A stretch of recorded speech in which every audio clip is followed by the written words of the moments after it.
جی مفتی صاحب بتائیے گا کہ سیرت کی روشنی میں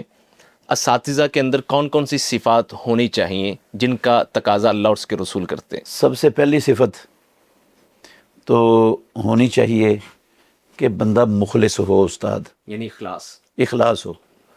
اس کو اپنے دنیاوی ذاتی مفادات سے غرض نہ ہو، بالکل اس کا مقصد زندگی کا صرف یہ ہو کہ میرا رب مجھ سے راضی ہو جائے جی اور میں وہ کام کر گزروں جس کام کی اللہ نے مجھے ذمہ داری سونپی ہے، بے شک۔ اور اللہ کے نبی سے جو ہم نے سیکھا ہے نا، میں ویسے ہی اپنی زندگی اللہ کے نبی کے اسوہ حسنہ پر ان کے طریقے پر میں گزارنے میں کامیاب ہو جاؤں، تو یہ اخلاص ہے۔ جی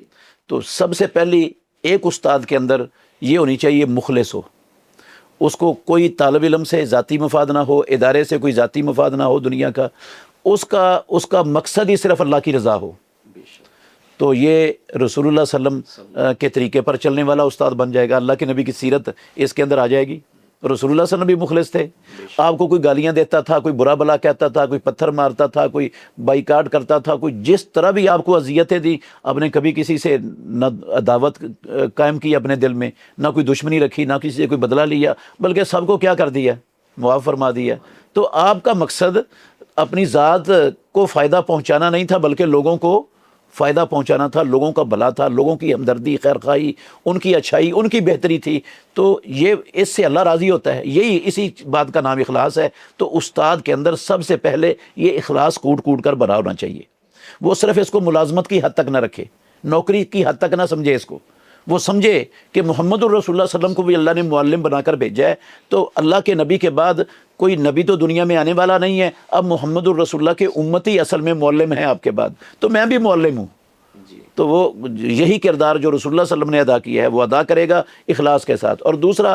رسول مکرم صلی اللہ علیہ وسلم جن کو سمجھانا ہوتا تھا نا، چاہے وہ شاگرد ہوتے تھے، چاہے آپ کے صحابہ ہوتے تھے، چاہے صحابیات ہوتی تھی، چاہے بڑا ہوتا تھا، کوئی چھوٹا ہوتا تھا، کوئی قریبی ہوتا تھا، کوئی دور کا ہوتا تھا، اللہ کے نبی ہر ایک کے ساتھ نرمی، محبت، مودت اور شفقت کے ساتھ پیش آتے تھے۔ یعنی آپ کہنا چاہتے ہیں کہ مار نہیں پیار، ہاں جی، مار نہیں پیا، یعنی یہ اللہ کے نبی صلی اللہ علیہ وسلم کی سیرت ہے کہ نرمی اور شفقت سے نرمی اور تعلیم شفقت۔ دینا۔ حضرت انس بن مالک رضی اللہ عنہ کی مشہور حدیث ہے کہ رسول اللہ صلی اللہ علیہ وسلم نے مجھے ایک کام بھیجا، تو میں بچے تھے حضرت انس رضی اللہ عنہ، وہ بچے کھیل رہے تھے گلی میں، ان کے ساتھ کھڑے ہو گئے اور کام ان کے ذہن سے نکل گیا، اور رسول اللہ صلی اللہ علیہ وسلم انتظار کر کے باہر نکلے تو وہ ادھر کھڑے تھے، کام پر گئے ہی نہیں، بچوں کے ساتھ بچوں کے ساتھ کھیل رہے تھے۔ تو رسول اللہ صلی اللہ علیہ وسلم نے پوچھا، انس کام کر لیا تو نے، تجھے کدھر بھیجا تھا؟ بس اتنی بات کہی، نہ ڈانٹا، نہ کوئی سزا دی، نہ کوئی سخت سست کہا انس بن مالک رضی اللہ عنہ کو۔ تو انس رضی اللہ عنہ کہتے ہیں مجھے رسول اللہ صلی اللہ علیہ وسلم نے کبھی ڈانٹا ہی نہیں، 10 سال میں نے اللہ کے نبی کی خدمت کی ہے، کوئی موقع ہی نہیں ایسا آیا، یعنی 10 سال ایک بہت بڑا عرصہ ہے۔ بہت بڑا عرصہ ہے۔ اور پھر ڈانٹ، پھر ہمیشہ شفقت، ہمیشہ نرمی، اور اللہ نے قرآن مجید میں محمد الرسول اللہ صلی اللہ علیہ وسلم کے اس شفقت نرمی والے وصف کی تعریف کی ہے۔ اللہ نے فرمایا فَبِمَا رَحْمَةٍ مِّنَ اللَّهِ لِنْتَ لَهُمْ، کہ آپ اللہ کی رحمت اور اللہ کے فضل سے ان دنیا جہان کے انسانوں کے لیے نرم ہو گئے۔ وَلَوْ كُنْتَ فَظًّا غَلِيظَ الْقَلْبِ لَانفَضُّوا مِنْ حَوْلِكَ، اگر آپ سخت دل ہوتے، تند خو ہوتے، سخت زبان والے ہوتے، ہر وقت ڈانٹ ڈپٹ، ہر وقت ڈنڈا سوٹا، ہر وقت جو ہے نا اس طرح کے، تو لوگ آپ کے قریب ہی نہ کوئی کٹھے ہوتے، سارے آپ سے دور بھاگ جاتے۔ تو رسول اللہ صلی اللہ علیہ وسلم کو اللہ نے صفات رسول اللہ صلی اللہ علیہ وسلم کی بیان کرتے ہوئے وہ رؤوف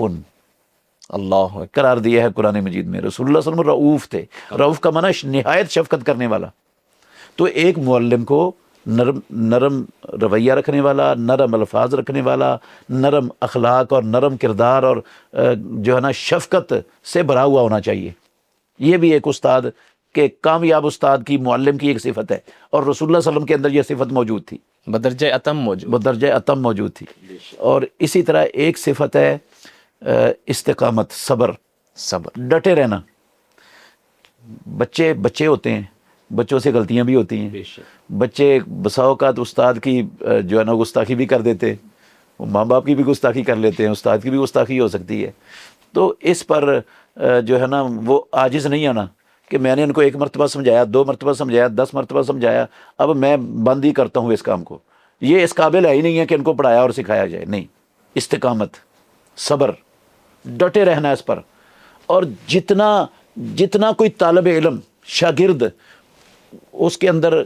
سرکشی ہے، اس کے اندر کجی ہے، اتنا زیادہ اس کو قریب کرنا، اتنی زیادہ اس سے شفقت اور محبت کرنا، اتنی زیادہ اس سے نرمی کے ساتھ پیش اور اس کو توجہ دینا. اور اس کو بہت زیادہ توجہ دینا، اس کی ایک ایک بات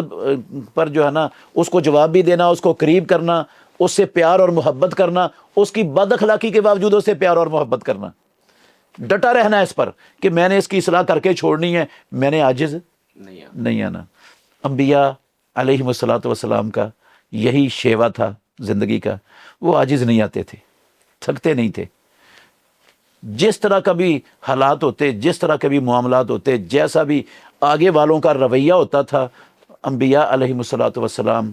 ان کے ساتھ ڈٹے رہتے تھے، ان کو دین پر کھڑا کرنے کے لیے، اللہ کا پیغام پہنچانے کے لیے، ان کی تربیت اور ان کی اصلاح کے لیے، ان کی اخلاق سازی، کردار سازی کے لیے وہ اپنا کردار مسلسل ادا کرتے ہی رہے. اور محمد الرسول اللہ صلی اللہ علیہ وسلم اس کردار کے ادا کرنے والوں کے امام تھے.